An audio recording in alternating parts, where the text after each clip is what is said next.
Welcome to my new channel Prank Studio और Facebook page Bindas video লৈ সকলোকে স্বাগতম জনাইছো।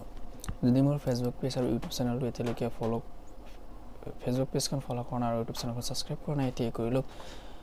মই আপোনালোকৰ কাৰণে লৈ আহিম ইয়াত নতুন অনলাইনত এপ্লাই কৰিব ভিডিও। তো আজি আমি ভোটাৰ তালিকাত নিজৰ নামটো কেনেকৈ অন্তৰ্ভুক্ত কৰিব লাগে সেই বিষয়ে আজিৰ ভিডিও। আজিৰ ভিডিওত আপোনালোকক সম্পূৰ্ণ প্ৰচেছ দেখুৱাই দিম আপোনালোকে কেনেকৈ অনলাইনত আপোনাৰ নতুন ভোটাৰ তালিকাত নাম অন্তৰ্ভুক্ত কৰাব। তো আমি ভিডিওখন আৰম্ভ কৰোঁ। প্ৰথমতে আপোনালোকে আপোনালোকৰ কম্পিউটাৰত থকা যিকোনো এটা ক্ৰোম ফায়াৰফক্স যিকোনো এটা ব্ৰাউজাৰ ওপেন কৰিব।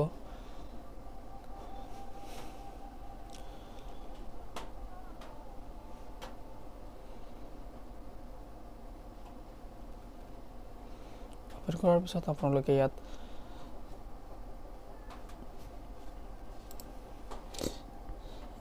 NSBS পোৰ্টেলত আপোনালোকে ক্লিক কৰিব। এইটো আহি আছে ভোটাৰ সাৰ্ভিস পোৰ্টেল।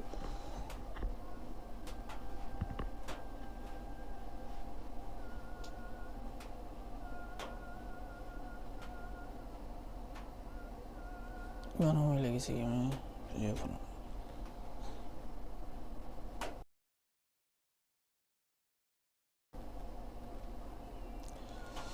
আহি গ'ল আপোনালোকৰ সন্মুখত। আপোনালোকে যদি প্ৰথমতে আপোনালোকে ৰেজিষ্টাৰ কৰা নাই তেতিয়াহ'লে আপোনালোকে ৰেজিষ্ট্ৰেশ্যন কৰি ল'ব লাগিব। তাৰপিছত মই আগতে ৰেজিষ্ট্ৰেশ্যন কৰা আছে সেইকাৰণে মই মোৰ নাম্বাৰ আৰু পাছৱৰ্ড দিলেই মই লগ ইন হ'ব পাৰিম। মোৰ নাম্বাৰটো দি আছোঁ, পাছৱৰ্ডটো এণ্টাৰ কৰাৰ পিছত আপোনালোকে কেপচাৰটো যেনেকৈ আছে তেনেকৈ বহাব লাগিব।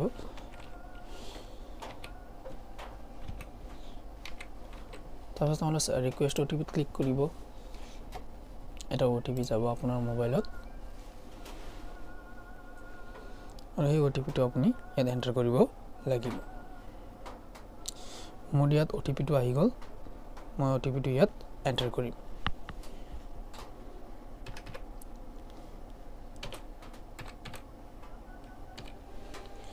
এণ্টাৰ কৰাৰ পিছত আপোনালোকে ভেৰিফাই লগইনত ক্লিক কৰিব।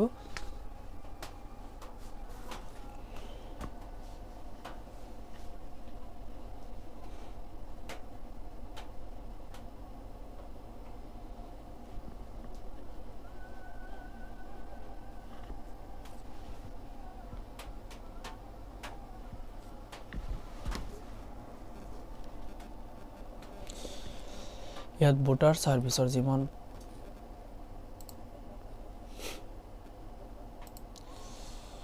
ফৰ্ম আছে সকলো ফৰ্ম ওপেন হৈ যাব। আপোনালোকে সেই ফৰ্মখনত আপোনালোকৰ নাম এণ্টাৰ কৰিব লাগিব যিকোনো আপুনি যোনটো কৰি আছে। আজি যিহেতু মই নতুন ভোটাৰ তালিকাত অন্তৰ্ভুক্ত কৰা কেনেকৈ সেই বিষয়ে শিকাম তেওঁলোকে আমি আপোনালোকক ষ্টেপ বাই ষ্টেপ দেখুৱাই দিম। তো প্ৰথমতে আপোনালোকে ফৰ্ম 6ত ক্লিক কৰিব।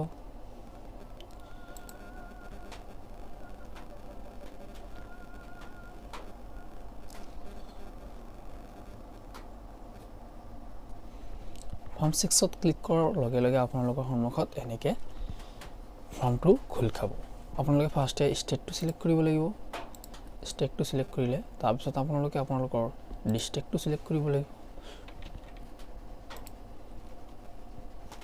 তাৰপিছত আপোনালোকৰ এছেম্বলি ক'ত আছে সেই এছেম্বলিটো চিলেক্ট কৰিব লাগিব। এছেম্বলিটো চিলেক্ট কৰাৰ পিছত আপোনালোকৰ সন্মুখত নেক্সট কৰিবলৈ অপশ্যন আহিব। আপোনালোকে নেক্সটত ক্লিক কৰিব।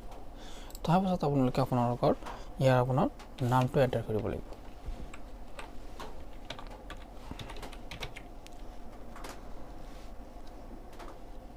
নামটো শুদ্ধকৈ দিব।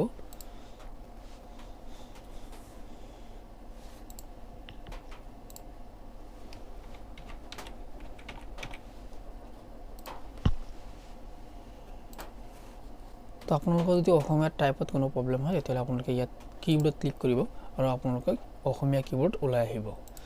তাৰপিছত আপোনালোকে আপলোড ফটোগ্ৰাফ কৰিব লাগিব। মই আগতে ফটোটো ৰেডি কৰি থৈছোঁ সেইকাৰণে মই খালি ডাইৰেক্ট আপলোড দিম এতিয়া।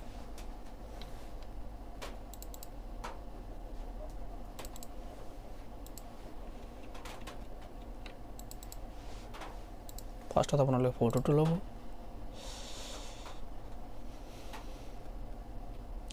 ইয়াত আপোনালোকে এই ঘৰখনৰ ভিতৰত ফটোখন ধুনীয়াকৈ মিলাব লাগিব।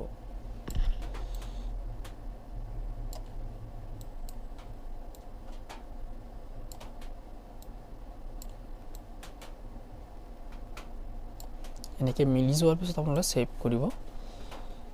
ছেভ অপশ্যনত ক্লিক কৰাৰ পিছত আপোনালোকৰ হিউমেন ফেচ ডিক ছাকচেছফুলি হৈ যাব আৰু আপোনালোকে অ'কে কৰিব, নেক্সটত ক্লিক কৰি দিব। তাৰপিছত আপোনালোকে ইয়াত কাৰ নামটো দিব বিচাৰে, যদি ফাদাৰ আৰু মাদাৰ হাজবেণ্ড, যদি হাজবেণ্ড আছে হাজবেণ্ড, যিহেতু মই হাজবেণ্ড ৰিলেটিভ দিম সেইকাৰণে মই হাজবেণ্ডক ক্লিক কৰি দিছোঁ। আপোনালোকে আপোনাৰ ইয়াত হাজবেণ্ডৰ নামটো উল্লেখ কৰিব। যদি হাজবেণ্ড ফাদাৰ মাদাৰ যিকোনো আপোনালোকে ব্যৱহাৰ কৰিব পাৰে। মই হাজবেণ্ডৰ দি আছোঁ।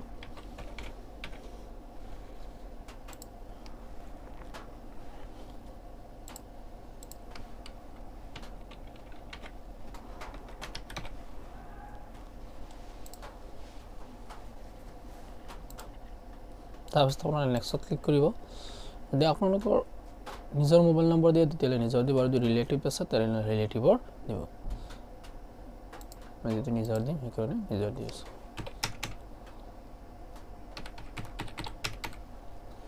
OTP ক্লিক কৰিব। আপোনাৰ মোবাইলত এটা OTP যাব আৰু সেই OTPটো আপোনালোকে ইয়াত এণ্টাৰ কৰিব লাগিব।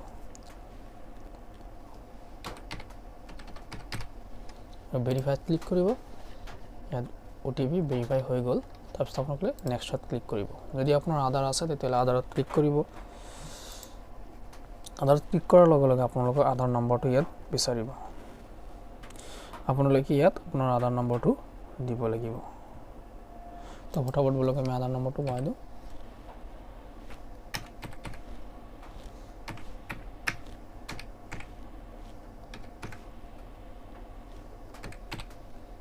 তাৰপিছত আপোনালোকে নেক্সটত ক্লিক কৰি দিব। তাৰপিছত যাৰ বাবে আপুনি আবেদন কৰি আছে তেওঁ মেল নে ফিমেল নে থাৰ্ড জেণ্ডাৰ, যিহেতু মই ফিমেলৰ কাৰণে আপডেট মাৰি আছোঁ সেইকাৰণে আবেদন কৰি আছোঁ কাৰণে ফিমেল দি দিছোঁ। নেক্সটত ক্লিক কৰিব। আপোনালোকৰ ডেট অফ বাৰ্থটো ইয়াত বহাব লাগিব। ডেট অফ বাৰ্থ কিমান, ইয়াত ক্লিক কৰাৰ লগে লগে আপোনালোকৰ ডেট অফ বাৰ্থৰ লিষ্টখন আহি যাব। আপোনালোকে ডেট অফ বাৰ্থটো ইয়াত এণ্টাৰ কৰি দিব। Date of birth,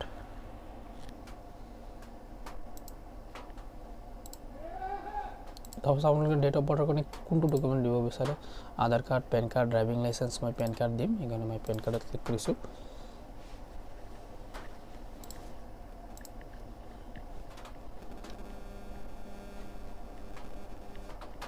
PAN card দিয়াৰ পিছত আপোনালোকে নেক্সটত ক্লিক কৰিব। নেক্সটত ক্লিক কৰাৰ পিছত আপোনালোকৰ ঘৰ নম্বৰ কিমান সেই ঘৰ নম্বৰটো ইয়াত এণ্টাৰ কৰিব লাগিব। ইয়াত আপুনি ঘৰ নম্বৰটো এণ্টাৰ কৰিব লাগিব।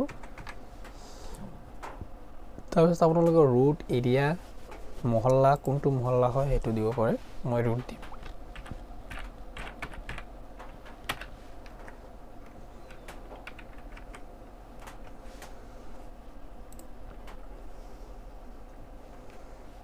তাৰপিছত ভিলেজ দিব লাগিব আপোনাৰ।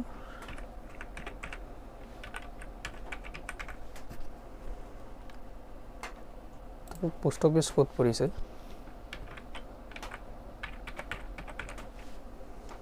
তাৰপিছত পিন কোড,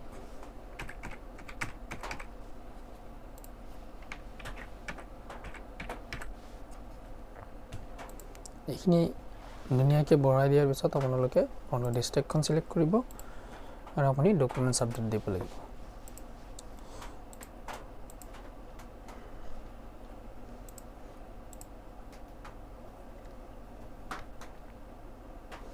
হৈ যোৱাৰ পিছত নেক্সটত ক্লিক কৰিব। যদি আপোনাৰ আই কেটেগৰী কিবা ডিজেবিলিটি থাকে মানুহজনৰ তেতিয়াহ'লে ডিজেবিলিটি চাৰ্টিফিকেট দিব পাৰে। কোনটো ডিজেবিলিটি হয় আপোনালোকে ইয়াত চিলেক্ট কৰি চাৰ্টিফিকেটখন দিব পাৰে। যদি নাই তেনেহ'লে নেক্সটত ক্লিক কৰি দিব। তাৰপিছত আপোনালোকৰ ফেমিলিৰ যাৰ 239 ঘৰ নম্বৰত ভোটাৰ নামটো দেউতা, ফাদাৰ যিকোনো এজনৰ ইয়াত আপুনি নামটো এণ্টাৰ কৰিব পাৰে।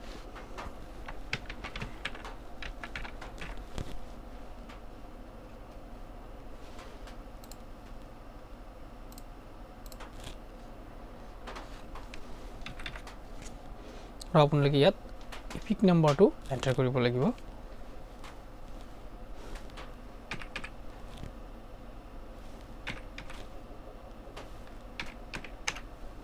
নেক্সটত ক্লিক কৰি দিব যদি ইপিক নম্বৰটো ভুল হয় তেতিয়াহ'লে কিন্তু এণ্টাৰ নল'ব আপুনি আকৌ ভালকৈ চাই ইপিক নম্বৰটো দিব লাগিব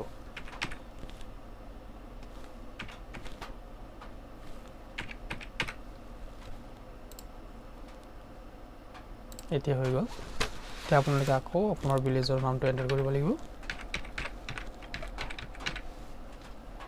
তাৰপিছত ষ্টেটখন চিলেক্ট কৰিব লাগিব তাৰপিছত আপোনালোকৰ ডিষ্ট্ৰিক্টটো চিলেক্ট কৰিব লাগিব ইয়াত বহুত মানুহে কি কৰি দিয়ে ভুল কৰি দিয়ে ইয়াত আপোনালোকে আপোনালোকৰ ডেট অফ বাৰ্থটোহে এণ্টাৰ কৰিব মই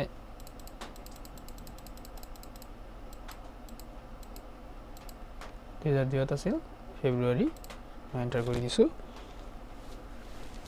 এণ্টাৰ কৰাৰ পিছত আপোনালোকে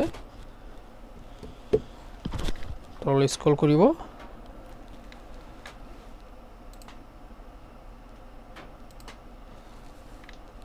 আৰু স্ক্ৰল কৰাৰ পিছত আপোনালোকে আকৌ প্লেচখন এণ্টাৰ কৰিব লাগিব আপোনাৰ প্লেচখন এণ্টাৰ কৰক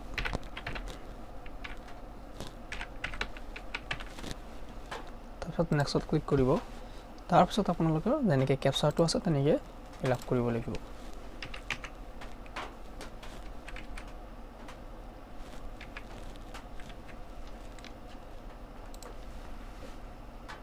আৰু আপোনালোকৰ পিভিউ শ্ব' কৰিব ইলেকশ্যন কমিশনাৰ অফ ইণ্ডিয়া এনেকৈ এপ্লিকেশ্যন ফ্ৰম নিউ ভোটাৰ এনেকৈ দেখুৱাই দিব আৰু আপুনি আপোনাৰ ডিটেইলছ ধুনীয়াকৈ চাব পাৰে যদি ক'ৰবাত তাত ভুল আছে তেতিয়াহ'লে আপোনালোকে আকৌ কিপ এডিটিং তাত ক্লিক কৰিলে আকৌ আপুনি বেক যাব পাৰিব সাবমিট দিয়াৰ পিছত কিন্তু আৰু এডিটিং নহয় মই ইয়াত এতিয়া সাবমিট দিম আপোনাক সুধিছে আৰু শিওৰ ওয়ান টু সাবমিট ফৰ্ম আপুনি কি শিওৰ নেকি যে ঠিক আছে সকলো বস্তু যদি আপুনি এছ কৰি দিয়ে তেতিয়াহ'লে এছ কৰি দিব এছ কৰাৰ লগে লগে আপুনি চাওক আপোনাৰ সন্মুখত ইয়া একনলেজমেণ্ট আহি গ'ল আৰু আপুনি যোনটো মোবাইল নম্বৰ দিছিলে সেই মোবাইল নম্বৰতে কিবা এটা OTP গুচি যাব এই ৰেফাৰেন্স নাম্বাৰটো ইয়াত এটি হৈছে মেইন আপুনি এই ৰেফাৰেন্স নাম্বাৰটো কপি কৰি আপুনি আপোনাৰ ভোট হৈছে নে নাই চাব পাৰে আপুনি ডাউনলোড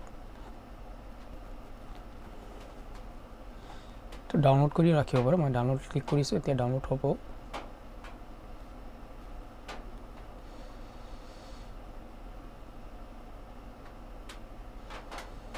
ইয়া ডাউনলোড হৈ গ'ল আৰু আপুনি ওকে ক্লিক কৰিব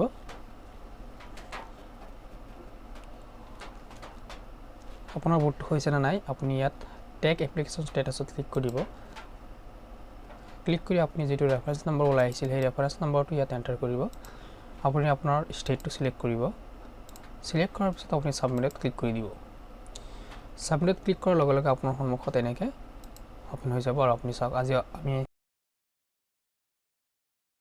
কৈছো এটো দেখুৱাই আছে যেতিয়া হৈ যাব তেতিয়া ইয়াত আৰু ধুনীয়াকৈ ফাইল ভেৰিফাই হৈ ইয়াত একসেপ্ট বুলি দেখুৱাই দিব আশা কৰো সকলো ভিডিও আপুনি ভালকৈ বুজি পাইছে যদি বুজি পোৱা নাই তেনহলে মোৰ ডেসক্ৰিপচনত মোৰ WhatsApp নম্বৰ দিয়া থাকিব আপুনি মোৰ লগত ডাইৰেক্ট WhatsAppত কন্টাক্ট কৰিব পাৰে আৰু যদি ভিডিওখন ভাল লাগিছে তেতিয়াহলে এটা লাইক আৰু ফেসবুকত চালে এটা শেয়াৰ মাৰিবলৈ নাপাহৰিব আৰু ইউটিউবত চালে মোৰ চেনেলটো সাবস্ক্ৰাইব আৰু কমেন্ট কৰিবলৈ নাপাহৰিব আজি ধন্যবাদ ইমানেই